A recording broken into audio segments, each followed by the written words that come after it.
पूर्णमदः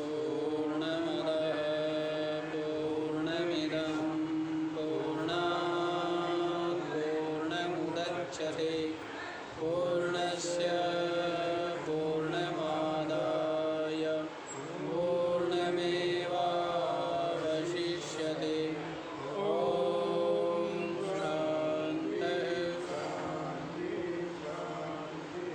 ॐ सहना भवतु सहनौ भुनक्तु सह वीर्यं करवावहै तेजस्विनावधीतमस्तु मा विद्विषावहै। ॐ शान्ति शान्ति शान्ति।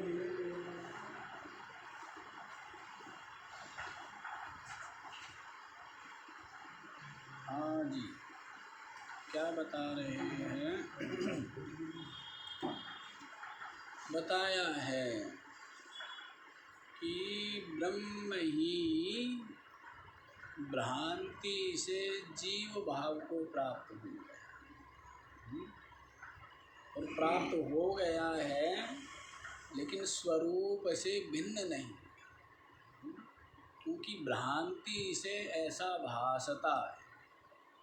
जो वस्तु अन्य रूप हो और अन्य रूप में भासे, वो क्या होती है? भ्रांति होती है। जैसे है रस्सी और भासती किस रूप में है? सर्प रूप। है सीपी और भासती है रजत के रूप में, चांदी के रूप में।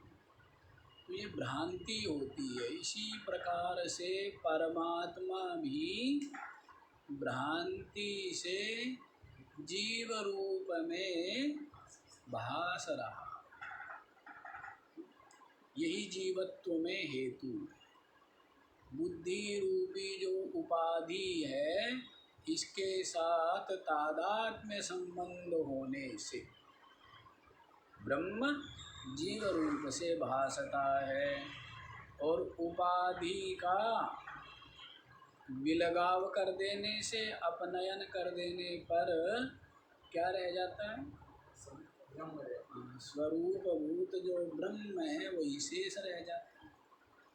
तो इसलिए जैसे बताया है कि जल में मिट्टी कीचड़ के मिल जाने से जल क्या हो जाता है?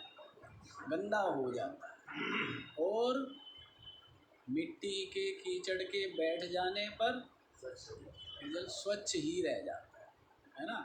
पहले जिसको गंदा कह रहे थे, तो वो फिर क्या होता है? स्वच्छ जल पीने लायक हो जाता है, पीने योग्य। इसी प्रकार से ये जो असत है, ये सत में घुस गया, मिल गया। इस कारण से क्या होता है? सत असत रूप लगता है। जन्म मृत्यु वाला, कर्ता भोक्ता, सुखी दुखी अपने आप को अनुभव करता है, और असत का परिहार कर देने पर फिर सत ही शेष रह जाता है। तो इसी बात को 207वें श्लोक में बतला रही है कि सदात्मा का, जो अपनी सत्य आत्मा है, इसके निरंतर चिंतन के द्वारा असत की निवृत्ति कर दी है। क्या कर दिया है? असत। असत क्या है? अनात्मा।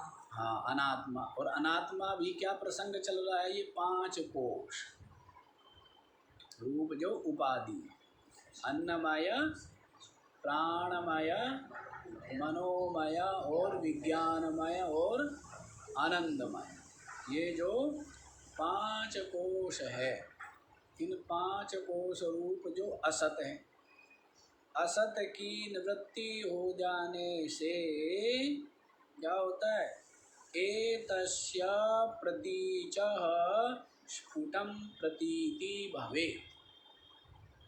ये जो प्रत्यगात्मा है, ये जो अपनी अंतरात्मा है, इस अंतरात्मा की स्फुटम प्रतीति ही स्पष्ट रूप से प्रतीति हो जाती है। क्या होती है? हाँ, तो सारा का सारा पुरुषार्थ इसमें है। ये तो माई बैठ जाएंगे। तो सारा का सारा जो पुरुषार्थ है वो किसमें है? असत की अनात्मा की निवृत्ति करने, अनात्मा में जो अहम बुद्धि है उसका परित्याग करने में ही संपूर्ण पुरुषार्थ और प्रयत्न है। समझ आया? तो यही कि ये जो अन्नमय है, स्थूल देह, सूक्ष्म देह और कारण देह, तीन देह बतलाए है ना। तो ये अनात्मा है, जड़ होने से, दृश्य होने से, विकारी होने से, अनात्म रूप होने से, ये सब के सब क्या है? दुख रूप होने से अनात्मा है, और आत्मा इससे भिन्न है। ऐसा पहले तो ठीक ठीक समझना होता है। पहले क्या होता है? स्पष्ट रूप से बिल्कुल अलग अलग, कहते हैं तिनका तिनका अलग करती है।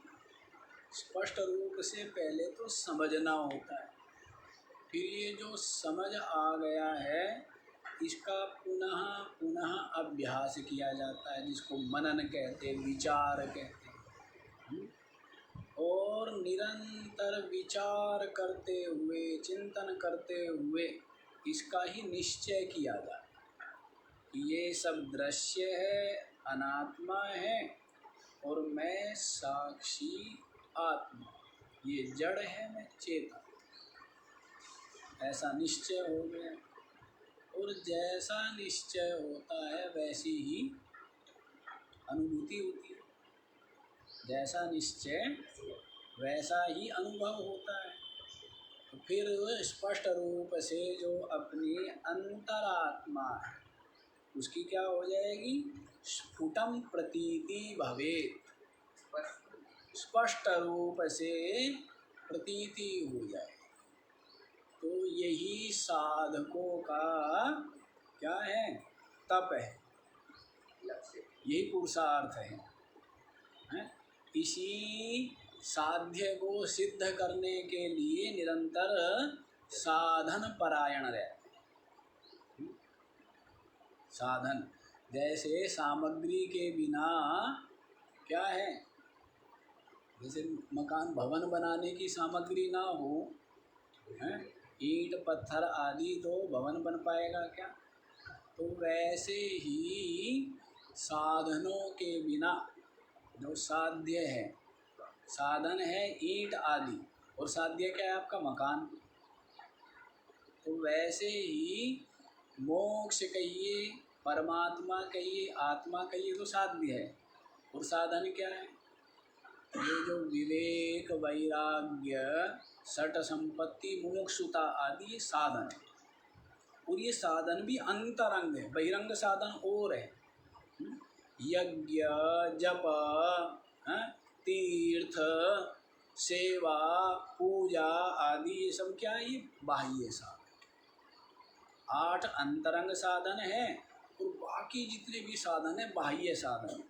तो पहले बाह्य साधन किए जाते हैं या अंतरंग साधन किए जाते हैं? पहले बाह्य किए जाते हैं। तो बाह्य साधन करने से, सत्कर्म करने से क्या होगा? विवेक, वैराग्य आदि बढ़ेंगे ना, तभी तो उत्पन्न होंगे, हैं? तो बहिरंग साधन समझ आ गया? जप, व्रत, तीर्थ, योग, यज्ञ, दान, सेवा आदि सब के सब क्या है? बहिरंग साधन। और अंतरंग साधन 8 कौन कौन से हैं? पहले बताए हुए, विवेक, वैराग्य, सठ संपत्ति, मुमुक्षुता। कितने हो गए? 4 हो। श्रवण, मनन, निधिध्यासन और तत्वम पद का शोधन। कितना हो गए? 8 साधन है ना। अब बताओ, अब ये साधन है, जैसे ईंट लानी है तो उसके लिए क्या चाहिए? नोट चाहिए ना। अब नोट कहाँ से आते हैं? उसके लिए हाथ पैर मारता है, व्यापार आदि पता नहीं कितना कितना क्या करता है, तब जा कर के धन आता है और धन से फिर मकान बनाने की सामग्री आती है। वैसे ही कहने के लिए तो हमने क्या कह दिया, ये 8 अंतरंग साधन। लेकिन ये 8 अंतरंग साधन ऐसे तो है नहीं कि पंसारी की दुकान पे मिलते हैं कि जाओ और जा कर के ले आओ, ऐसा है क्या? इतना जो पुरुषार्थ किया जाता है, यज्ञ, व्रत आदि, तीर्थ, पूजा पाठ, उपासना, वो सब किस लिए? वो सब करते हैं तब जा कर के ये 8 साधन प्राप्त होंगे। तब जा कर के 8 साधन, पहले विवेक होगा, फिर वैराग्य होगा, फिर 6 संपत्ति मिल जाएगी, है ना। बताइए, आप लोगों को तो बताया हुआ विस्तार पूर्वक। और फिर मुमुक्षुता, तीव्र मुमुक्षुता, और फिर श्रवण करेगा। जब मुमुक्षुता होगी तो क्या करेगा? विवेक और मुमुक्षुता, वैराग्य और तीव्र मुमुक्षा होगी तो श्रवण करेगा। ये जो श्रवण करना है कब है? ये वेदांत श्रवण। बाकी आप पुराण श्रवण करें, बाकी आप जो और शास्त्र ग्रंथ श्रवण करें, वो एक अलग चीज़ है।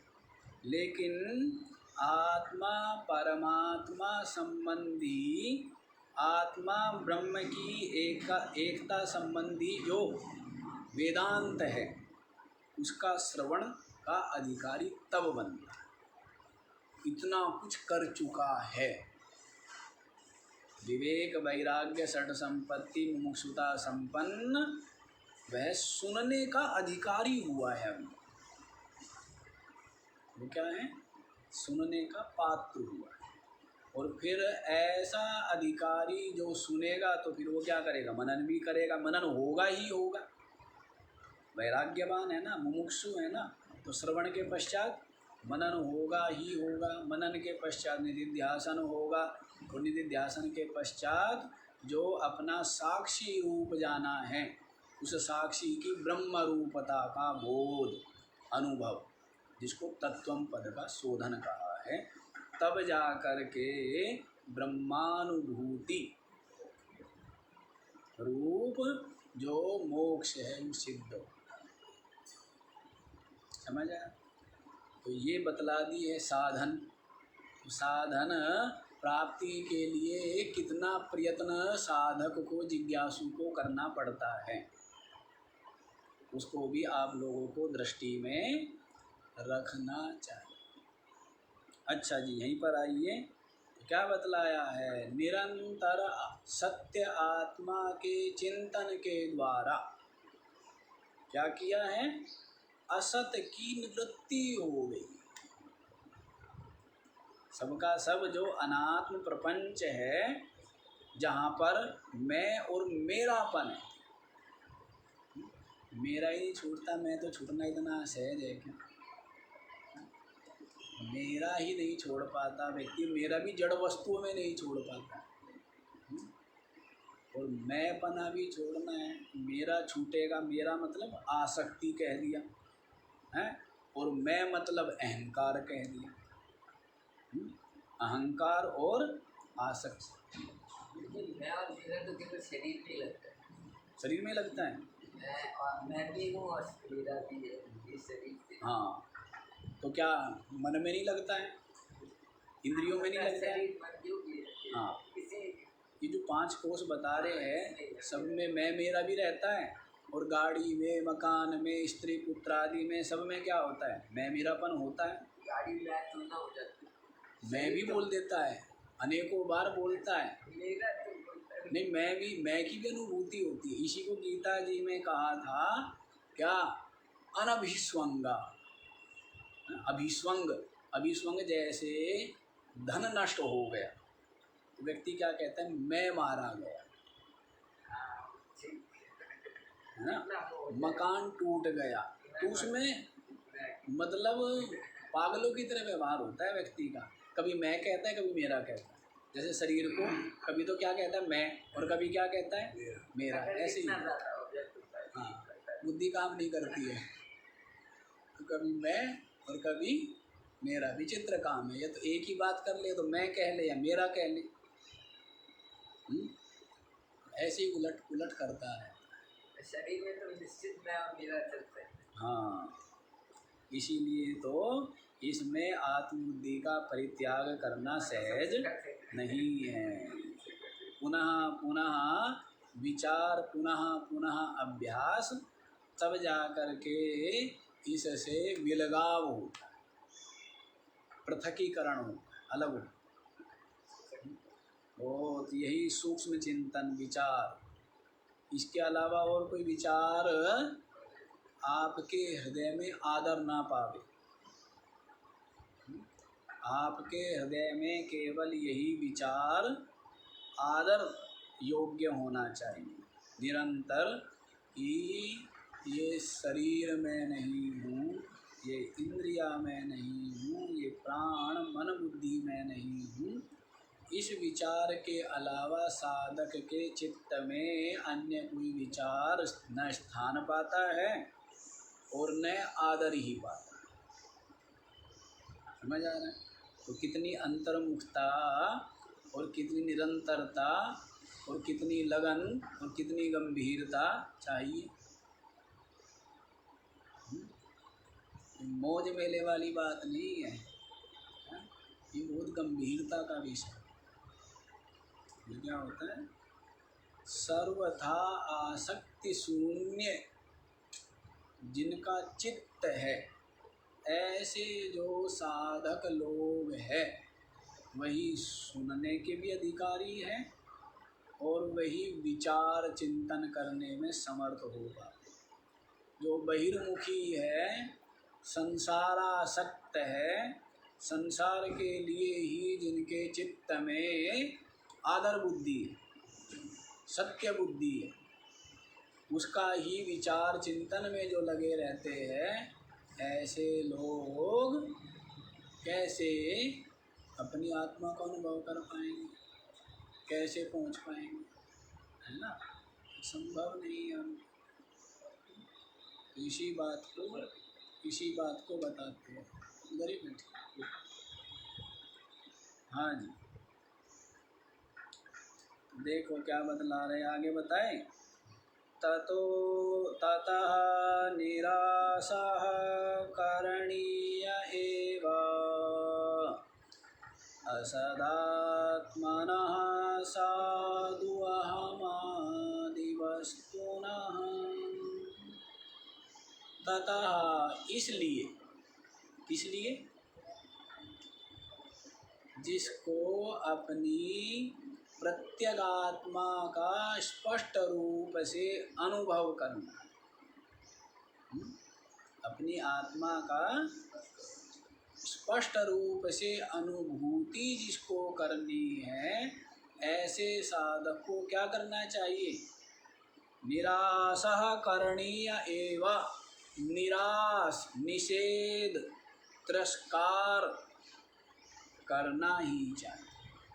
किसका, असदात्मनः, ये जो असत होते हुए क्या बन गए, आत्मा बन गए। असत होते हुए क्या बोल, असत में ही क्या हो गई है, आत्मबुद्धि हो गई। जो आत्मा नहीं हो सकते वो क्या हो गए, आत्मा हो गए। जैसे पंचभूतों का शरीर, हड्डी और मांस का पिंड, ये आत्मा नहीं हो सकता, लेकिन क्या हो गया, ये आत्मा हो गया। मैं सभी मैं पने का ही अनुभव होता है सभी को।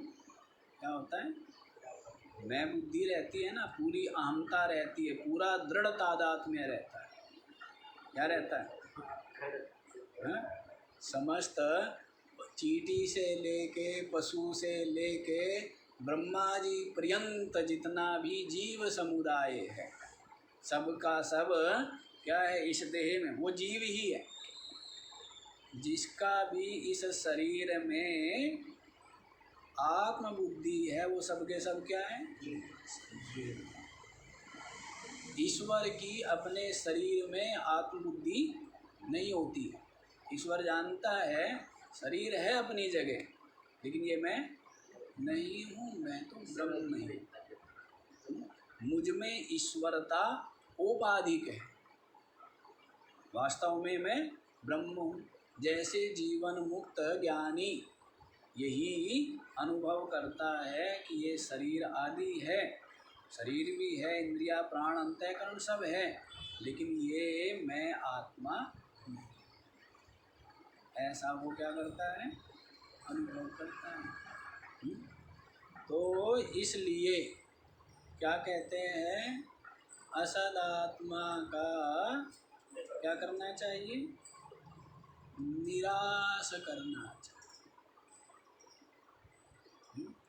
ये सब असद आत्मा, शरीर, इंद्रिया, प्राण और अंतःकरण है क्या? ये असत है क्या? अनात्मा। लेकिन ये क्या हो गए हैं? आत्मबुद्धि होने से भ्रांति के कारण आत्मरूप भासते। सबका क्या होता है? शरीर में ही अहमता रहती है। कुछ थोड़ा ऊपर उठता है तो इंद्रियों में अहम बुद्धि होती है। मैं देखता हूँ, सुनता हूँ, सूंघता हूँ, चलता हूँ, दौड़ता हूँ, हैं? तो इंद्रियों में क्या हो जाती है? इंद्रियों में अहम बुद्धि हो जाती है।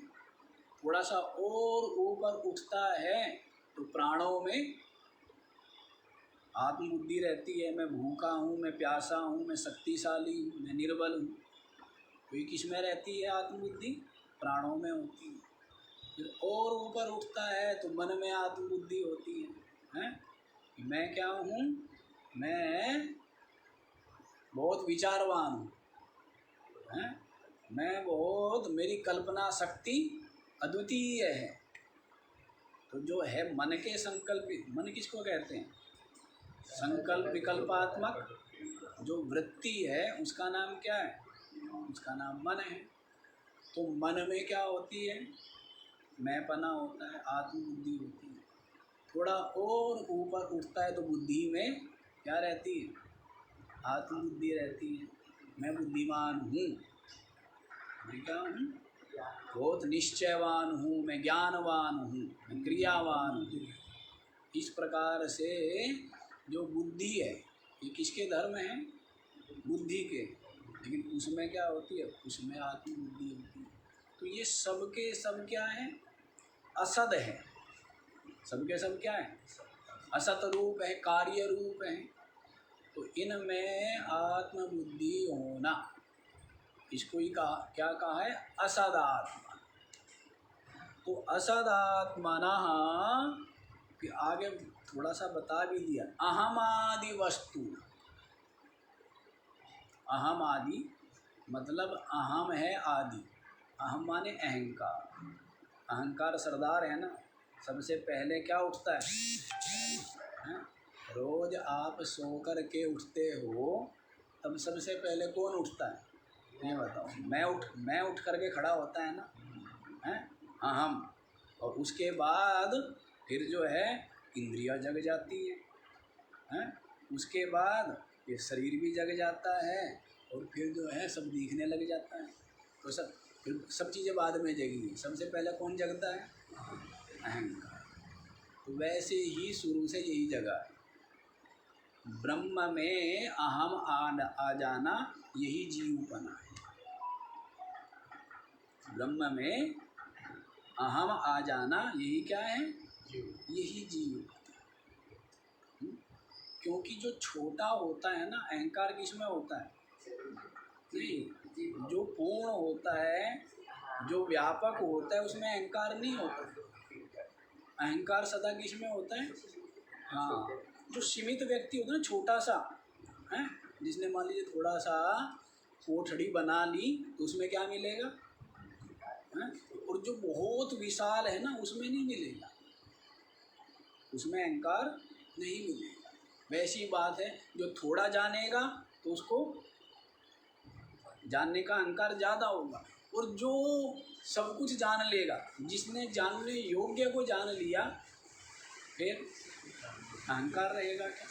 तो ब्रह्म में किसी प्रकार का अहंकार नहीं है, क्योंकि ब्रह्म वैसे व्यापक है, पूर्ण है, एक है, अद्वितीय है, केवल है। तो अहंकार किस बात का हो, किसके सामने प्रकट करे? हैं? दूसरा कोई है ही नहीं। तो ब्रह्म में अहम नहीं है। अहम किसमें? जीव में। जैसे ही अहम जगा वैसे ही जीवत्व में आ गया। ठीक है। अब वो अहम जिसको भी लेकर के हो, चाहे अविद्या को लेके हो, चाहे अंतःकरण को लेके हो, चाहे प्राण, इंद्रिया, शरीर या और जड़ वस्तुओं को लेकर के, ये जो अहंकार है यही क्या है? यही जीवत्व का प्रथम सूत्रपात। यही से जीव बना शुरू होता है। और अहंकार गलित हो गया तो फिर क्या है? ये जीव भाव गलित हो गया, फिर ब्रह्म रूप, फिर क्या है? ये ब्रह्म रूप। तो इसीलिए कह रहे हैं असदात्मा जो अहमादि वस्तु है, इसमें साधु अच्छी प्रकार से निराशा करणीय एवं, अच्छी प्रकार से इसमें क्या है? इसका निराश करना चाहिए, तिरस्कार करना चाहिए, परित्याग करना चाहिए। समझ आया? वस्तु किसके लिए हैं? वस्तु वस्तु जो जिसका अस्तित्व, सत्ता हो, उसको वस्तु कहते हैं। कहते हैं ना वस्तु वास्तव, वास्तव में, वास्तविक रूप से। हाँ? तो वस्तु मतलब अस्तित्व जिसका है, लेकिन व्यवहारिक अस्तित्व है इनका। दो वस्तु मानते हैं ना, एक आत्मा, एक अनात्मा। कितनी वस्तु है? आत्मा और अनात्मा, दो वस्तु है। लेकिन ये व्यवहार को स्वीकार करके दो वस्तु कह रहे हैं। बाद में तो वस्तु तो वेदांत में एक ही है, वो आत्मा है, वो ब्रह्म है। लेकिन अभी तो समझा रहे हैं ना व्यवहार में, इसलिए अनात्मा को भी क्या कहते हैं? क्योंकि वस्तु रूप आप उनको देख रहे हैं, अस्तित्व, अस्तित्व समझ रहे हैं ना उनका। जैसे जो कल्पित सर्प है, प्रतीति काल में क्या है? वो वस्तु रूप है। प्रतीति काल में क्या है? उसका अस्तित्व है ना, है? जब प्रतीत हो रहा है तब उसका अस्तित्व है। और जैसे ही अधिष्ठान रज्जु का ज्ञान होता है तो वो अवस्तु रूप हो जाता है। तो अवस्तु है लेकिन वस्तु रूप में भास रहा है। जैसे पानी रेगिस्तान में भासता है ना, है अवस्तु पर है ना। जल भी तो एक वस्तु ही है ना, एक चीज ही है। चीज बोल दो, वस्तु बोल दो, तो वो भास रहा है, लेकिन है क्या? वो वस्तु है या अवस्तु है? अवस्तु है नहीं, पर वस्तु रूप भासता है। इसी प्रकार से है सबके सब ये अवस्तु, लेकिन भ्रांति से वस्तु रूप से भास रहे। इसलिए कह रहे हैं अहम आदि वस्तुना, अहम से लेकर के उसके पश्चात क्या आ जाएगा? अहम के बाद आ जाएगी बुद्धि, इसके पश्चात आ जाएगा मन, इसके पश्चात आ जाएगी प्राण, इंद्रिया, शरीर, और ये सारा का सारा दृश्य प्रपंच। आदि, आदि कौन है? अहम। तो अहम, अहंकार है आदि वस्तु। समझाना पड़ेगा, वस्तु है नहीं। और अभी तो अज्ञान काल में तो वस्तु बनी हुई है। हाँ? वैसे ही तो अहम आदि जो वस्तु है, जो असद आत्मा है, जो वास्तव, आगे बोल भी दिया स्पष्ट, क्या है? असद आत्मा है, जो आत्मा नहीं है, असत रूप है, लेकिन असत रूप होते हुए भासते हैं, उसको मिथ्या कहते हैं। उसको क्या बोलते हैं?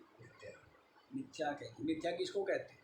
सत तो वो होता है जो सदा रहे, असत वो होता है कि जिसका कभी अस्तित्व ही ना हो, और मिथ्या वो होता है जो भासता है लेकिन होता, उसको क्या कहते हैं हम? मिथ्या कहते हैं। ठीक है ना? तो जो मरुभूमि में जो जल है ना, उसको हम असत नहीं कहेंगे, समझाने के लिए उसको क्या कहेंगे? मिथ्या। रस्सी में जो सांप है वो क्या है? मिथ्या। असत तो जैसे रस्सी है, रस्सी में घड़ा असत है। आज तक कभी किसी को रस्सी में घड़े की भ्रांति नहीं हुई, हुई है या हो सकती है? वो क्या हो गया? वो असत हो गया। लेकिन रस्सी में सर्प की भ्रांति वो किसी को भी हो सकती है, इसलिए वो मिथ्या है। ठीक है? और रस्सी सत्य है, समझ आया? रस्सी क्या है? सत्य है, और रस्सी में जो सर्प भास रहा है वो मिथ्या है, और रस्सी में जो घड़ा नहीं दिख रहा है वो असत। ये समझने की बात, इसलिए हमारे यहाँ मिथ्या कहते हैं। क्या बोलते हैं? जगत मिथ्या, सर्प मिथ्या। क्या बोलते हैं? कि है नहीं लेकिन भासते, प्रतीति काल में भासते। जैसे स्वप्न है, तो स्वप्न को भी हम लोग असत नहीं कहते हैं, क्या कहते हैं? मिथ्या। हाँ, असत की अवस्था उनकी है जो छठी सातवीं भूमिका में है, उनके लिए क्या है? जगत असत ही, क्योंकि उनकी जो वृत्ति है वो जगत को विषय, दृश्य को विषय नहीं करते। ऐसी अपनी आत्मानुभव में ही वो क्या है? तदाकार हो गई, विलीन हो गई। ऐसी जो ज्ञानी की स्थिति है छठी सातवीं भूमिका में, तो वो उसके लिए जगत असत है। उनके लिए कहा गया अजातवाद। उनके लिए क्या है? कि जगत कभी पैदा ही नहीं, उनके लिए। और जो मध्यम अधिकारी है उनके कहा जाता है जगत मिथ्या है। जगत क्या है? भासता है लेकिन सत्य नहीं, स्वप्न के समान। और जो स्थूल बुद्धि वाले हैं उनको कहा जाता है कि जो जगत है ये भाई ब्रह्मा जी ने, ईश्वर ने बनाया। ठीक है? हाँ, सत्कर्म करो और समझो अपनी आत्मा, ऐसे। ये समझ आ गया है कि जो असद अहम आदि वस्तु है उनका सम्यक रूप से निराश करना ही चाहिए। अब निराश, साधु माने सम्यक रूप से, अच्छी प्रकार से, तो निराश करना ही चाहिए। तो जिसने निराश कर दिया है, जिसने क्या है? निराश कर दिया है, तो उसको अपनी प्रत्यग आत्मा की स्पष्ट रूप से क्या होती है? अनुभूति होती है। और जिसने निराश नहीं किया है, महाराज निराश तो बाद में करेंगे, अभी तो हम इसको बनाने में लग रहे हैं।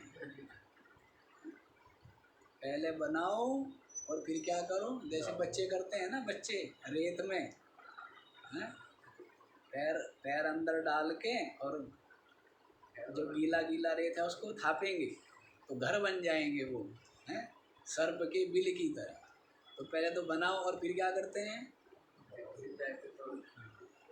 तो वैसा ही पहले तो क्या है? ये संसार खड़ा किया गृहस्थ में आके। तो चंद्रकांत जी, पहले क्या किया आपने? सगे संबंधी मेरे पराए अपने हैं सब किए। ये मेरा मामा, ये मेरा चाचा, ये मेरा ताऊ, ये मेरा वो, पहले तो सब खड़े किए। और अब वानप्रस्थ में आगे क्या करना है? सबको मिटाना है। और जो ना पूछा उसे धक्का भी दे देना, हट जाओ, तेरा हमारा कोई मतलब नहीं है। अंतर से ही देना ना, किसी और को नहीं कुछ मारा कहना। जाता तो बाहर से भी कर देगा जी। ना बाहर से तो मोड़ता है, नहीं अंतर कोई से। मान ही ना। ना उससे हमें क्या मतलब, मानना स्वयं को है ना, कोई किसी को मनवाने की जरूरत ही नहीं। अच्छा जी, तो क्या कह रहे हैं, पहले तो इसको बनाया है और फिर इसको मिटा दो, और इसको मिटाने के बाद जो रह जाता है वही क्या है, वही याद, वही याद। अच्छा जी, आगे वाला श्लोक देखिए। अतो नायं परात्मा स्यात् विज्ञानमय शब्दभाक् विकारित्वा जडत्वाच्च परिच्छिन्नत्वहेतुतः दृश्यत्वाद्व्यभिचारित्वात् नानित्यो नित्य इष्यते। अतः न अयं परात्मा स्याद् विज्ञानमय शब्दभाक् विकारित्वात् जडत्वात् च परिच्छिन्नत्वहेतुतः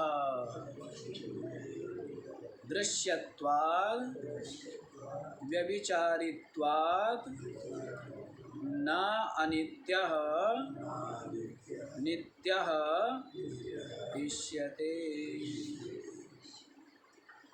अच्छा जी, पंचकोश विवेक के अंतर्गत कितने कोश बतला दिए आपको?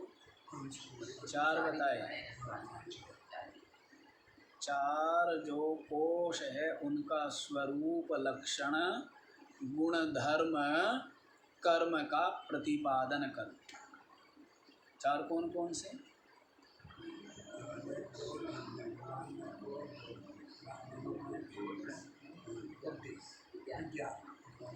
उलट पुलट करके कहना जी, जैसे तैसे गिरते पड़ते पहुँच ही जाएंगे, हैं? कहना पहुँचेंगे, गिरते पड़ते सीधे तो हम नहीं जा सकते। तो अन्नमय कोश पहला हुआ, फिर प्राणमय कोश दूसरा बतलाया, फिर मनोमय कोश, और फिर ये 4 कोशों का स्वरूप बतला दिया, लक्षण बतला दिए, इनके गुण और इनके धर्म और इनकी जो क्रिया है उन सब का प्रतिपादन कर दिया है।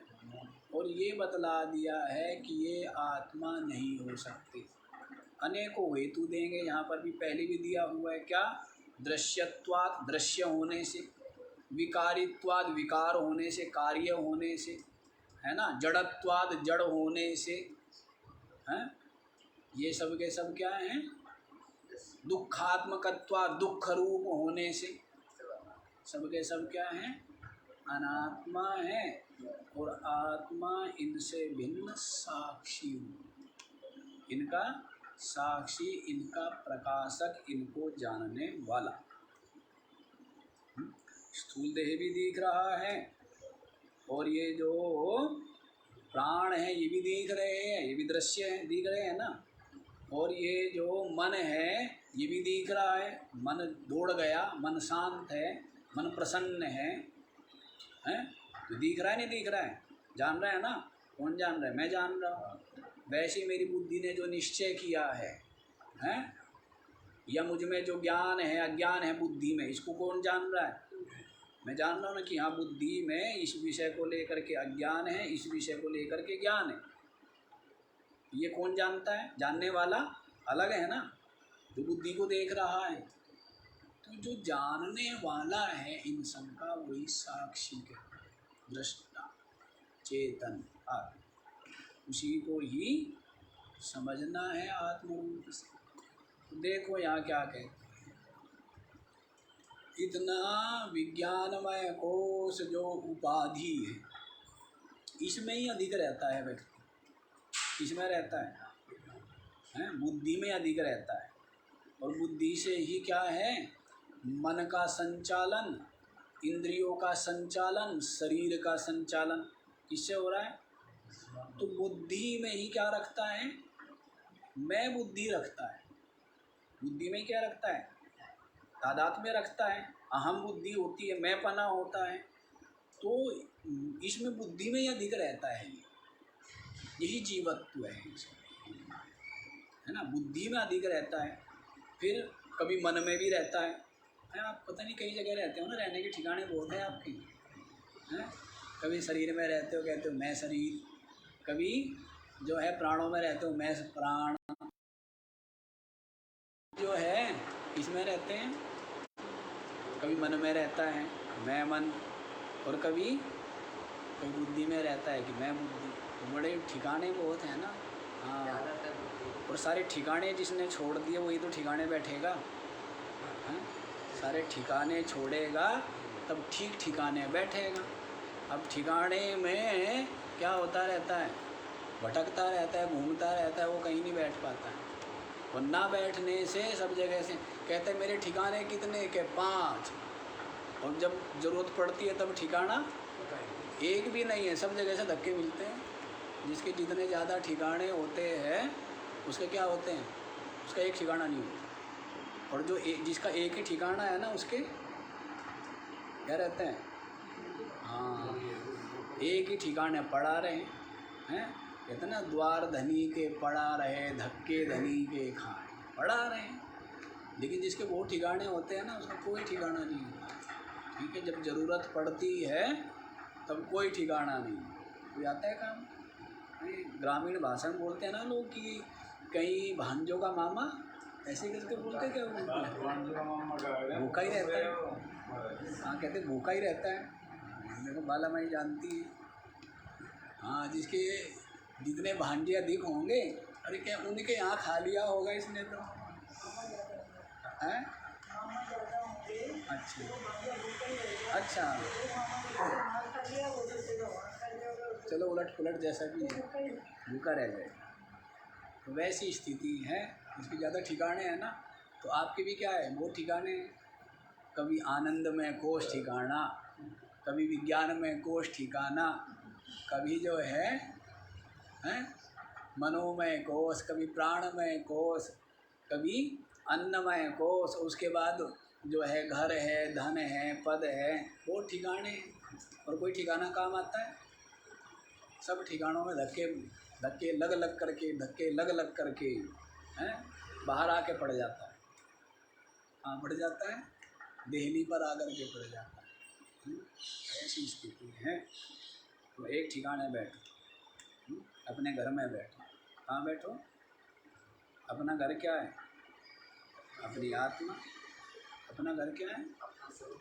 अपनी आत्मा। उसमें जो बैठेगा उसको कोई धक्के दे सकता है क्या? है ना। ब्रह्मा में उतनी सामर्थ्य है, न किसी ईश्वर में उतनी सामर्थ्य है जो उसको धक्का दे सके। जो अपनी आत्मा में बैठा हुआ है, ठहरा हुआ है, ठिकाने पर पहुंच गया है, उसको कोई धक्का दे सकता है? इतनी सामर्थ्य तो ब्रह्मा विष्णु शिव में भी नहीं है कि जो उसको धक्के दे सके। क्यों? क्योंकि वो तो उनका भी आत्मा बन गया है, वो उनका भी परमात्मा बन गया है, उनका भी क्या हो गया है? उनका भी आत्मरूप हो गया है ना, ब्रह्म रूप हो गया है।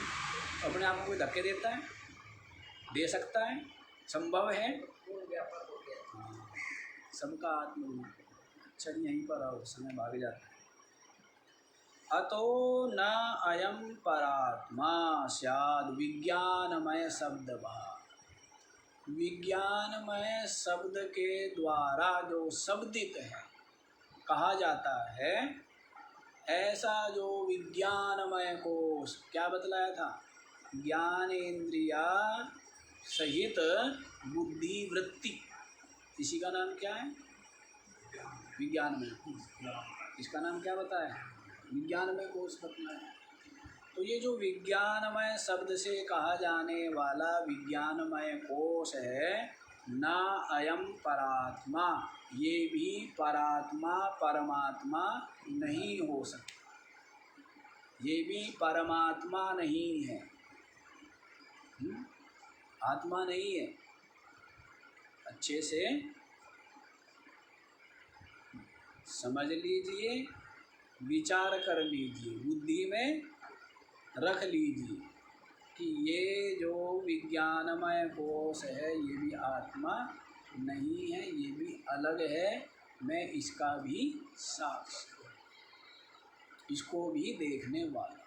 खूब अच्छे से विचार करके, हैं, पुस्तक में लिखा है और हम कह रहे हैं ऐसा मान लेंगे तो कभी भी आपको अनुभूति नहीं होगी, मानना नहीं है।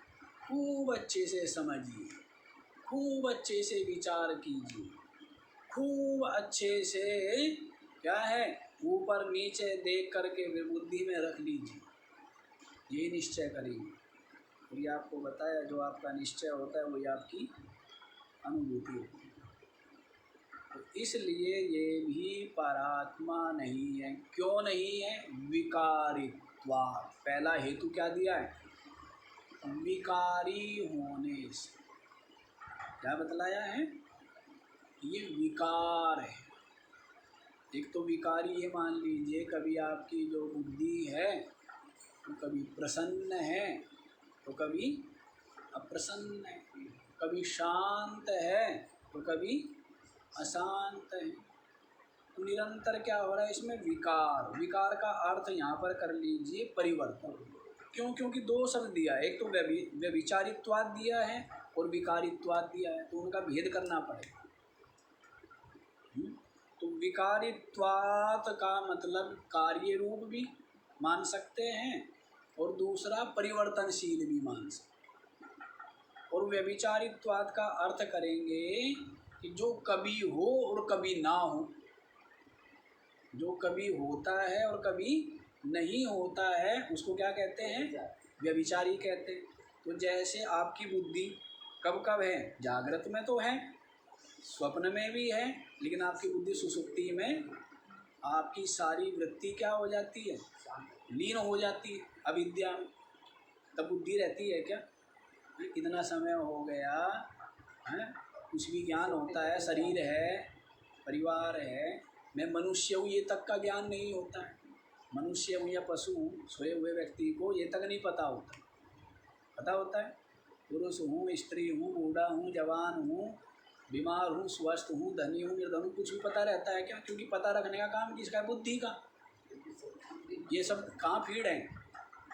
कंप्यूटर में। और कंप्यूटर को क्या कर दिया हमने? शट डाउन कर दिया है, तो बंद हो गया ना। तो इसलिए सब कुछ है उसमें, तो फिर ऑन करेंगे तो फिर निकल पड़ेगी बुद्धि। अभी क्या हो गई? ये अविद्या में विलीन हो गई है।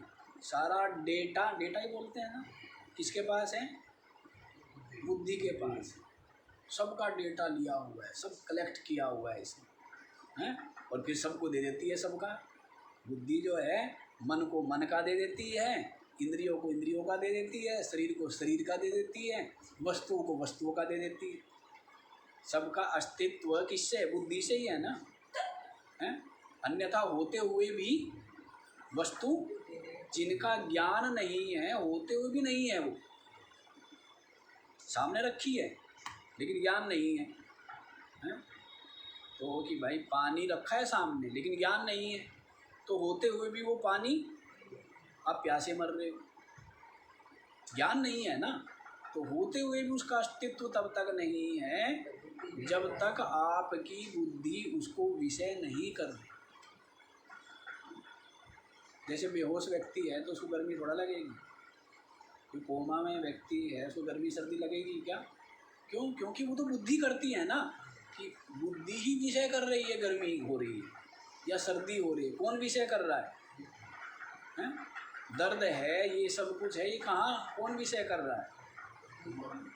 मन बुद्धि वृत्ति तो है, भेद किसमें?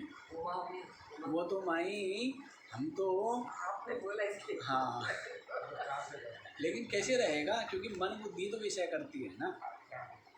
लेकिन ये कोमा वाले से पूछना पड़ेगा। हैं? बेहोश व्यक्ति होता है। जरूर से समझ आते हैं। अच्छा, जब तक आप भी सोए रहते हैं तब तक आपको गर्मी नहीं लगती है, ठीक है। गर्मी से नींद खुल गई तब आपको, जब तक आपकी बुद्धि उसको विषय नहीं करती है तब तक होते हुए भी नहीं होती, होते हुए भी नहीं होती। तो देखो, इसीलिए व्यभिचारित्वात्, ये दो हो गए ना, विकारी होने से, विकारी समझ आया। एक तो पंचभूतों का विकार कार्य है बुद्धि। कैसे? अपंचीकृत पंच महाभूतों के सत्व गुण से क्या बना है? अंतःकरण बना है। तो अंतःकरण में बुद्धि भी आती है ना, मन बुद्धि चित्त अहंकार। तो एक तो विकारी होने से, कार्य होने से, दूसरा विकारी का अभिप्राय यहाँ पर कर लीजिए परिवर्तनशील होने से। सदा एक जैसी रहती है क्या बुद्धि? नहीं रहती है। हाँ, कभी बाल्यावस्था में कम विकसित, युवावस्था में थोड़ा ठीक ठाक विकसित, और बुढ़ापे में झुर्रियाँ पड़ जाती है। जैसे शरीर में झुर्री पड़ जाती है, ऐसे बुद्धि में भी क्या पड़ती है? बुद्धि में झुर्रियाँ पड़ जाती है, वो सिकुड़ जाती है, वो जो कुछ है याद किया वो भूल गए। और पुराने तो थोड़ा बहुत याद रहता भी है बूढ़ों के, वर्तमान में जो देखा सुना है ना वो बचपन की सब बातें याद रखते हैं। क्यों? क्योंकि वो कहते हैं नए कपड़े में चढ़ा था ना रंग, है तो वो तो चढ़ा रहेगा। अब जो मैले कपड़े में चढ़ता है वो चढ़ता नहीं है। तो जब बचपन में जब रंग चढ़ा तब क्या था? आपकी बुद्धि हाँ स्वस्थ थी, सफ़ेद थी, तो इसलिए वो पक्का हो गया। और जो बुढ़ापे में चढ़ता है ना, कि हमारा रोज़ सुनते हैं रोज़ भूल जाते हैं। ऐसी बुद्धि बढ़िया है। बुद्धि में जैसे शरीर में झुर्रियाँ पड़ जाती है, ऐसी बुद्धि में भी हाँ झुर्रियाँ पड़ जाती है। वो लोग आपकी पेशेंस की बहुत हैं, ऐसे लोग हम लोग जैसे को पढ़ाने में सच में इतना धीरज चाहिए। ना ना कोई धीरज की जरूरत नहीं है। आपकी बुद्धि अपना काम करेगी, और ये जो हमारी बुद्धि है ये अपना काम कर रही है, तो ये चलता रहता है ना। धीरज वाली तो कोई ऐसी बात नहीं है। धीरज तो तब रखना हो जब आशा करें या मन के अनुकूल चाहे, तब धैर्य रखना। और मन के अनुकूल ना हो तब धैर्य रखना पड़ता है। जब मन के अनुकूल चाहता नहीं, कोई आशा नहीं करता है, तो उसको धैर्य रखना नहीं पड़ता है। वो धैर्य स्वरूप है। धैर्य क्या रखना? हाँ? देखो जी, विकारी होने से और जड़त्वाच्च, जड़ होने से। बुद्धि क्या है? बुद्धि भी जड़ है। क्या है? लेकिन चेतन का प्रकाश पड़ने से बुद्धि क्या हो जाती है? चेतन हो जाती है। जैसे पंखा खड़ा है और कनेक्शन जुड़ते ही दौड़ने शुरू लग जाता है ना, तो वैसे बुद्धि भी क्या है? जड़ है, हैं? लेकिन चेतन का संबंध होते ही, चेतन का प्रकाश पड़ते ही क्या होती है? बुद्धि भी चेतनावान हो जाती है। क्या हो जाती है? चेतनावान हो जाती, जड़ होते हैं। तो दूसरा हेतु दे रहे हैं जड़त्वाच्च। क्या हेतु दिया है? जड़ होने से। पहला हेतु क्या दिया? विकारी होने से, जड़त्वा जड़ होने से, परिच्छिन्नत्व हेतु था। और परिच्छिन्न होने से, सीमित होने से। बुद्धि क्या है? बुद्धि तो सीमित ही है ना। बुद्धि जो है उपाधि, वो क्या है? सीमित ही। और उस इसकी सीमित पने से जो असीमित है वो भी सीमित रूप से, भ्रम से स्वयं असीमित है। असीमित माने ब्रह्म है। लेकिन बुद्धि रूपी उपाधि में बुद्धि क्या है? बुद्धि की सीमा है। उस बुद्धि में क्या कर लिया? मैं मेरा कर लिया है, इसीलिए वो भी क्या हो गया, परिचिन जो असीम था वो क्या हो गया। बड़ी विचित्र बात है। और फिर अब सीमित हो गया, अब असीमित होना चाहता है, धन के द्वारा, पद के, प्रतिष्ठा के, विषय वस्तु के द्वारा। अब क्या चाह रहा है, उल्टी। चाह तो ठीक ही रहा है पर काम गलत कर रहा है। जैसे है ना, चाहता तो ठीक ही है, अच्छी चीज़ है। वो जो दही को मथ रहा है वो भी क्या चाह रहा है, मक्खन। और जो पानी को मथ रहा है वो भी क्या चाह रहा है। लेकिन जो दही को मथेगा उसको क्या मिलेगा, और जो पानी को मथेगा उसको क्या मिलेगा। तो वही बात है पूर्ण। लेकिन क्या हो गया, बुद्धि जो सीमित है उसमें अहंता करने से सीमित हो गया, जीव हो गया। अब क्या करता है, धन पद विषय वस्तु के द्वारा व्यापक होना चाहता है कि सब कुछ मिल जाए। लेकिन जिनको सब कुछ मिल भी गया ना, वे बेचारे अधूरे ही हैं, वे भी बेचारे दीन गरीब ही है, बल्कि और ज़्यादा गरीब हो जाते हैं। ये संसार जिसके पास जितना आएगा उतना ही गरीब हो जाएगा, जिसके पास संसार जितना कम उतना ही क्या है, उतना ही धनी है। जिसके पास संसार है ही नहीं वो सबसे अमीर है। उसके बराबर कोई अमीर है क्या, कोई अमीर नहीं है। और जिसके पास संसार जितना ज़्यादा आएगा उसको उतना ही कम लगने लगेगा, वो चाहेगा और। कहते हैं कि एक व्यक्ति को दे दिया जाए ना पूरा का पूरा त्रिलोकी का जो साम्राज्य है, एक को दे दिया जाए ना, उसका पेट पर फिर भी नहीं भरेगा, फिर भी पेट नहीं भरेगा। हाँ, तृष्णा का कोई सीमा नहीं, कितना ही मिल जाए। बस उसका तो एक ही उपाय है कि सद्बुद्धि आए और ठीक रास्ते पर लगे, तो कुछ न होते हुए भी वो क्या है, पूर्ण है, वो ब्रह्म रूप। तो परिच्छिन्नत्व हेतुतः, परिच्छिन्न होने के कारण से, कितने हेतु बता दिए, 3। विकारी होने से ये आत्मा नहीं है, विज्ञानमय कोश। जड़ होने से आत्मा नहीं है, विज्ञानमय कोश। और परिच्छिन्न होने से आत्मा नहीं है, ये विज्ञानमय कोश। दृश्यत्वात्, चौथा हेतु क्या है, दृश्य होने से। इसको, ये दृश्य है ना, इसको देखने वाला मैं हूँ, मैं देख रहा हूँ। बुद्धि में जो विचार चल रहा है उसको कोई देख रहा है ना, कोई जान रहा है ना, कौन जान रहा है। बुद्धि ने जो निश्चय कर लिया कि आज के पश्चात मैं ये नहीं खाऊंगा, वहाँ नहीं जाऊंगा, बुद्धि क्या कर रही है, इस निश्चय को कोई जान रहा है ना, है? उससे झूठ बोल पाएगी क्या बुद्धि, है? उससे झूठ बोल पाएगी क्या। जो बुद्धि के निश्चय अनिश्चय को देख रहा है, जान रहा है, उससे झूठ बोल सकती है। कौन देख रहा है, साक्षी में, पता है ना। हाँ, बुद्धि को भी पता है, लेकिन बुद्धि के पिताजी को भी पता है।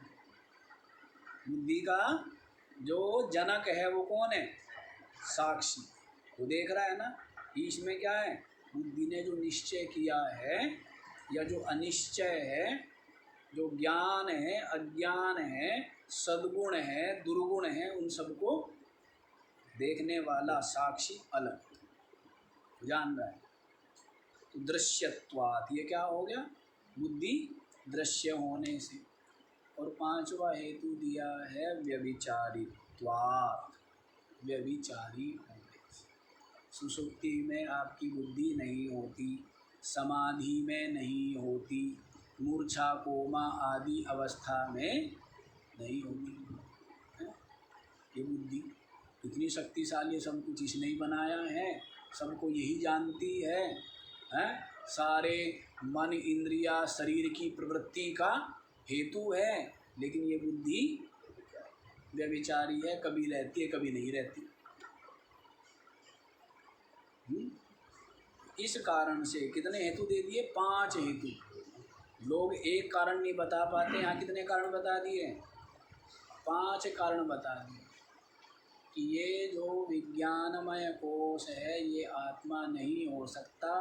कारण विकारी होने से, जड़ होने से, परिच्छिन्न होने से, दृश्य होने से और व्यभिचारी होने से। समझ आए? तो 5 कारण बता दिए, इसलिए ये विज्ञानमय जो कोश है बुद्धि, ये भी आत्मा नहीं है। न अनित्यः नित्य इष्यते, जो अनित्य होता है वो कभी नित्य नहीं हो सकता। बुद्धि क्या है? अनित्य, नित्य नहीं हो सकता। 5 कारण है।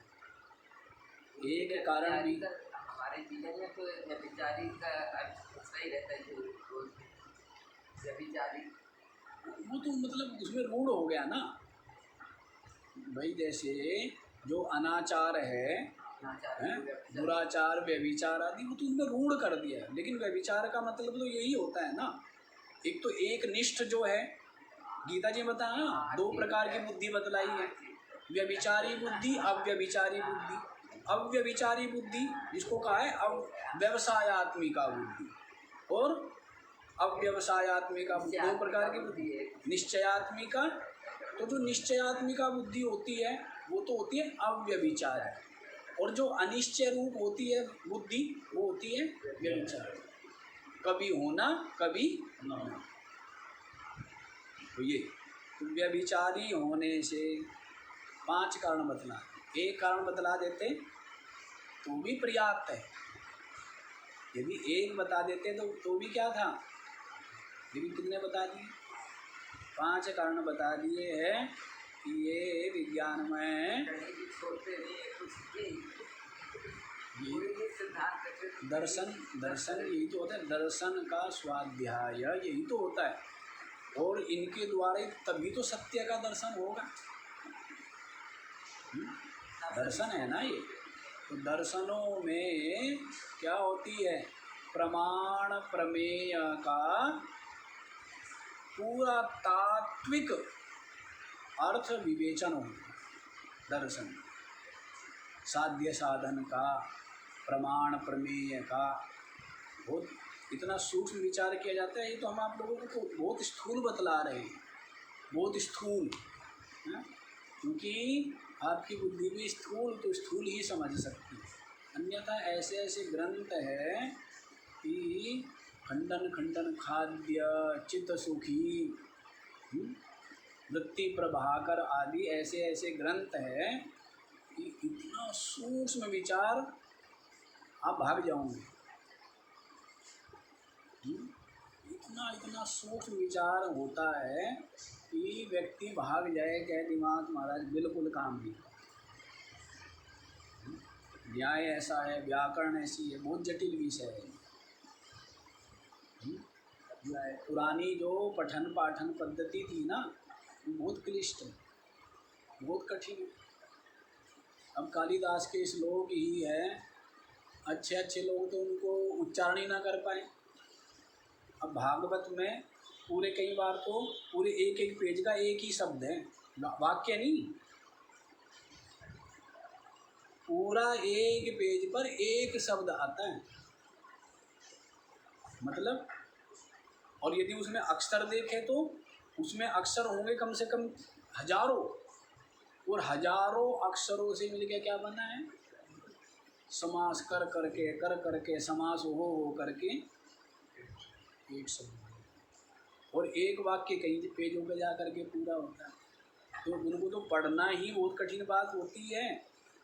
आप लोग तो गीता को हमारे उसमें सबसे सरल ग्रंथ माना जाता है। सबसे यदि कोई सरल है ग्रंथ, सरल संस्कृत यदि किसी की है तो गीता। बाकी सब में कठिन मिली, कालिदास की इतनी कठिन है पूछो मत। इसलिए वो पढ़ाना ही बंद कर दिया कि भाई बड़ा कठिन है। तो लोग जो बुद्धि रगड़ते थे, इसलिए बुद्धि उनकी इतनी तीक्ष्ण होती थी। क्योंकि हमने तो देखा है ना, ये मैथ्स भी देखा है और वो भी देखा है, व्याकरण आदि भी। तो हम देखते हैं कि ये तो कुछ भी नहीं है, ये मैथ्स ये फिजिक्स केमिस्ट्री तो कुछ भी बच्चों का खेल है। व्याकरण और न्याय के सामने तो बच्चों का खेल है, कुछ भी नहीं। इतनी तीक्ष्ण हो जाती है बुद्धि। अच्छा जी, समय तो हो गया है, आज इतना ही रखिए। अब जो अंतिम कोश है, कौन सा? आनंदमय कोश। कल उसका स्वरूप आपको बताएंगे। स्पष्ट हो जाना चाहिए आपके सामने, ये कवर है। ये सब के सब क्या है? कितने कवर बता दिए हैं? अब इनको कब्र कहे या कवर कहें? हैं? तो 4 कबर, कब्र इसलिए कह देंगे क्योंकि जड़ है ना। सब के सब क्या है? हम जो जड़ शरीर होता है उसी को तो फेंका जाता है उसमें, हैं? सबको फेंकते हैं ना। तो ये सब के सब ही जड़ है। तो 4 तो बता दिए हैं कवर, और 5वां कवर ये है। और ये पांचों के पांचों वस्त्र जिसने पहने हुए हैं, ऊपर कोट पहन लिया, फिर शर्ट पहन लिया, फिर जर्सी आदि पहन ली, फिर बनियान पहन लिया है, फिर क्या पहने हुए? वस्त्र पहने हुए। तो ये सब बारी बारी से वस्त्र हटा दिए। तो सबके हटाने के बाद मणि रह जाती, वाह, उसका बाकी का विचार। ओ